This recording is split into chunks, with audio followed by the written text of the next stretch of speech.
Everyone, welcome to my YouTube channel power of NR trading.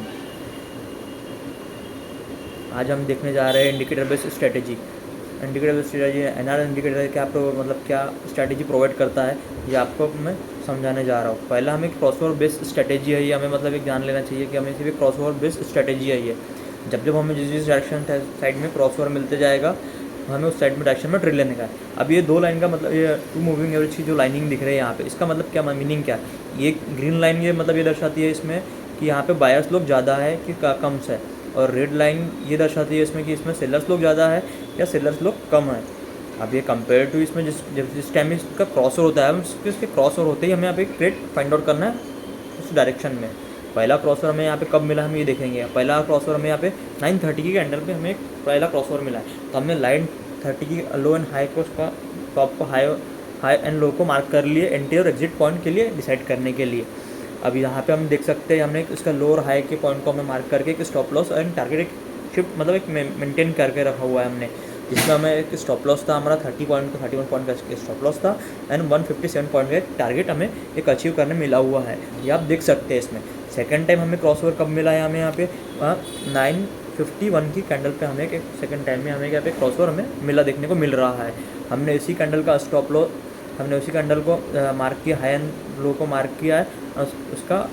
एक stop loss set किया हुआ है यहाँ पे। यहाँ पे आप देख सकते हैं कि यहाँ पे हमें बहुत अच्छा एक रैली में पॉइंट कैप्चर करने मिला हुआ है। 73 पॉइंट का स्टॉप लॉस है और 366 पॉइंट का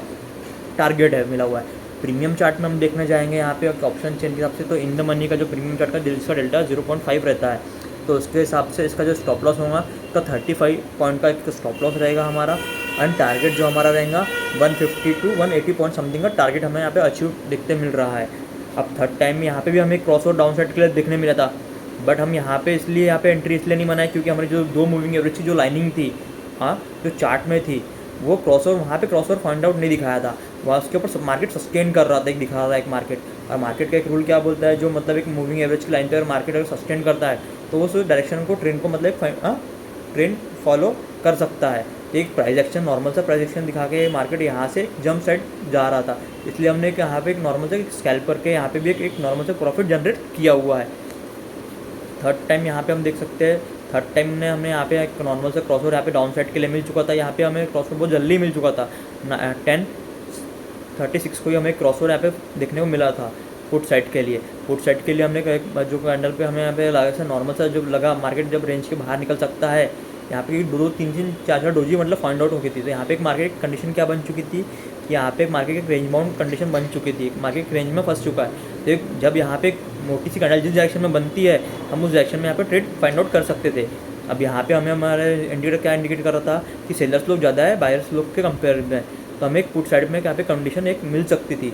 तो इसलिए हमें यहाँ पे एक जो कैंडल पे हमें ऐसा लगा जिसमें जो बड़ी कैंडल बनी पुट साइड की डायरेक्शन में, हमने उसके लो और हाई मार्क करके एक हमने एक मन पोजीशन सेट कर ली अपनी, जिसमें हमारा स्टॉप लॉस था 26 पॉइंट का हमारा स्टॉप लॉस था और 155 पॉइंट का हमारा एक टारगेट हमें दिखाई पड़ रहा है। प्रीमियम चार्ट में देखा जाए तो हमें यहाँ पे 13 पॉइंट का स्टॉप लॉस है और हमारा 60 to 70 समथिंग पॉइंट का हमारा एक टारगेट यहाँ पे अचीवमेंट करते हुए दिख रहा है। अब हमें यहाँ पे थर्ड टाइम भी फोर्थ टाइम हमारे हो चुका था, थर्ड टाइम फोर्थ टाइम के बाद में हमें फोर्थ टाइम हमें यहाँ पे कंडीशन अब अपसाइड के लिए दिख रही थी, बट हमें फोर्थ टाइम में हमें कंडीशन इसलिए नहीं लिए कि हमारे एक जोन में हमारी एक ऑलरेडी हमें पोजीशन हमने एक बुक कर चुके थे और एक रैली पोजीशन था। तो हमारा एक रूल क्या है, रूल नंबर 1 हमारा एक रूल ऐसा रहता है कि जिस डायरेक्शन में हमने एक बार जिस जोन से हमने कोई भी एक जोन तक के हमने एक लेवल से ये लेवल तक के हमने एक पोजीशन सेट कर चुके थे, तो अब जब तक के मार्केट अगर इस लेवल से नीचे नहीं आता है या फिर इस लेवल के जो दिख रहा है वाइट वाला लेवल इसके ऊपर नहीं जाता है, तब तक कि हमें कोई एक दूसरी फोर्थ टाइम के लिए जो पोजीशन हमें फाइंड आउट यहाँ पे करनी नहीं है। अब मार्केट एक बार यहाँ पे रैली दिया, यहाँ पे देखो यहाँ पे मार्केट टोटली रेंज बाउंड दिखा है, और हमारी कंडीशन क्या बोल रही थी कि हमें जब तक हमें इस डायरेक्शन के नीचे नहीं आता है तब तक कि हमें कोई भी एक लेवल फाइंड आउट नहीं करना था। और नॉर्मल सा एक क्या रूल था हमारा, एक जो एक यहाँ से एक स्विंग मिला था हमें, एक डे का एक स्विंग जो था, वो डे का स्विंग से क्या था, डे का स्विंग का एक मेजर एक रूल था फिबोनाची से हमने रूल अप्लाई किया था, फिबोनाची का गोल्डन रेशियो निकाला था 0.5 लेवल, ये जो ग्रीन लेवल है 0.5 लेवल फिबोनाची के थ्रू हमने निकाला हुआ था, आप यहाँ पे देख सकते हैं। अब यहाँ पे हमने 0.5 लेवल और 0.6 लेवल से एक मार्केट एक अपसाइड में डायरेक्शन में मतलब ट्रेंडी होता है। ये हर किसी को एक बात पता है, ये फिबोनाची का एक रूल ही है कि 0.5 और 0.6 पे मार्केट अगर सस्टेन करता है तो मार्केट अपसाइड डायरेक्शन के लिए मूवमेंट दिखाने के लिए एक मूवमेंट देता है। तो इसलिए हमने यहाँ पे अपसाइड के लिए मूवमेंट दिखा रहा था, मतलब एक गोल्डन रेशो में कि अपसाइड में डायरेक्शन में मतलब चांसेस ज़्यादा थे। यहाँ पे भी हम मतलब अपसाइड में एक मूवमेंट दिखा रहा था, पर हमने यहाँ पे जानबूझ के हमने ट्रेड इसलिए नहीं लिया कि हमारे एक जोन में पहले से ऑलरेडी एक ट्रेड हो चुका था। इसलिए हमने क्या सोचा था कि ये ट्रेड अगर हमें फोर्थ टाइम जो भी ट्रेड लेना है तो ये जोन के बाहर नीचे जब आएगा 0.5 लेवल के अगर नीचे आएगा, ये ग्रीन जो लेवल जो हमने ड्रॉ किया हुआ है 51,500 की जब नीचे अगर मार्केट आता है तो हम यहाँ पे एक ट्रेड बनाते हैं। अदरवाइज अगर 0.6 के लेवल पर बहुत बड़ा सस्टेन करता है तो हम एक डाउन साइड के लिए ट्रेड बनाएंगे। हमें अप साइड के लिए एक ट्रेड फाइंड आउट करना है तो हमारी जो 51,731 के ऊपर जो एक लेवल हमने ड्रॉ करके था, इंस्टीट्यूशनल लेवल है और ऑल लेवल्स जो ड्रॉ किए हुए ये इंस्टीट्यूशनल लेवल ड्रॉ किए हुए ये फार्मूला बेस्ड लेवल्स निकाले फाइंड आउट किए हुए प्रीवियस डे को सोच के ऊपर, उसके कैंडल के बेस के ऊपर, ये पूरे फार्मूले के बेस के ऊपर, ये कैंडल के स्टिक के ऊपर ही ये जो लेवल्स है ये फाइंड आउट किए हुए फार्मूले के ऊपर से निकाले हुए लेवल्स है ये ऑल लेवल्स।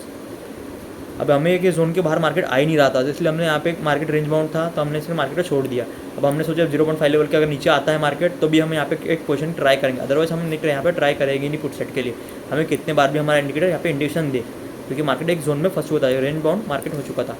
अब जब फोर्थ टाइम में यहाँ पे पोजीशन हमें यहाँ पे मिली तो मार्केट ने यहाँ पे बहुत सारे ऊपर से नीचे यहाँ पे एक बार हो चुका था, तो हम सोचे अभी अब यहाँ पे एक मिल चुका है तो अब यहाँ पे हम एक पुट साइड के लिए मतलब कंडीशन अप्लाई करते हैं। पुट साइड का हमारे मार्केट ने यहाँ पे एक इंडिकेशन दे चुका था, इंडिकेटर ने हमारे एनआर इंडिकेटर ने पुट साइड के लिए हमें एक इंडिकेटर दिया था, इसलिए हमने यहाँ पे एक नॉर्मल सा स्टॉप लॉस सेट करके हमने एक टारगेट अचीव किया है। यहाँ पे 27 पॉइंट का एक स्टॉप लॉस था एंड 170 का समथिंग हमारा एक टारगेट अचीव हुआ है। प्रीमियम चार्ट में देखा जाए तो एक 15 पॉइंट का स्टॉप लॉस है एंड प्रीमियम चार्ट में इसका टारगेट देखा जाए तो इसका 100 समथिंग इसका टारगेट अचीव हमें यहाँ पे मिला हुआ है। और इस तरह के वीडियो जानने के लिए इस चैनल को लाइक एंड सब्सक्राइब करिए एंड मेरे